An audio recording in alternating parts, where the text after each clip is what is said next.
Moi, je fais confiance à notre ambassadeur sur place, David Martinon, qui a fait un travail extraordinaire. Et qui a fini par rentrer en France qui n'a pas distribué des passeports ou des laissez-passer à la foule comme ça. Ils avaient préparé les choses. Dieu sait s'il s'est fait pourrir par tout le monde quand il y a quelques mois, il a dit attention, tout ça va dégénérer, préparons sereinement les évacuations. Il était le seul à en avoir eu la lucidité. Les Américains, évidemment, ont été pris de court. Les articles qu'il s'est pris, y compris dans Libé récemment, pour dire que c'était un homme de communication. Voilà un type qui, tout seul, loin de sa famille, avec quelques fonctionnaires français sur place, au péril de leur vie, avec des ont pris policiers des décisions, ont évacué toutes les personnes qui devaient l'être.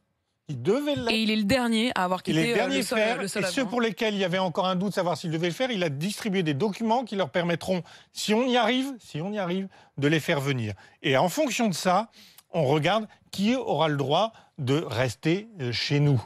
Mais il est hors de question d'ouvrir les vannes et d'accueillir tout le monde.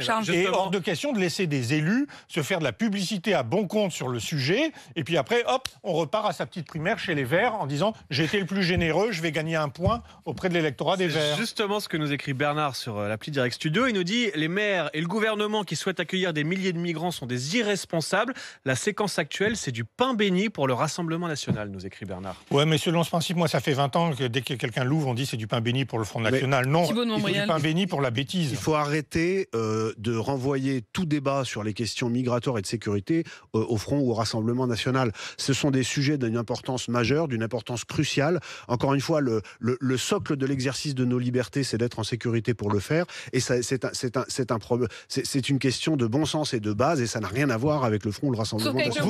Vous avez des maires qui se prennent pour des Goldorak et qui vont résoudre leurs problèmes tout seuls. Regardez les chiffres de la délinquance sur les mineurs isolés. 93% des vols commis à Paris sont commis par des mineurs étrangers isolés, etc. Tout ça sont des choses qui sont officielles et qu'on sait. Et donc les gens qui sont dans la démagogie politique pour dire il faut faire rentrer tout le monde, ensuite n'assument pas ces choses-là. Et quand on les constate, ils disent ah bah oui, mais alors comment est-ce qu'on pourrait faire ? C'est très simple. Il faut faire un choix drastique et ne faire rentrer que les gens qui nous ont aidés.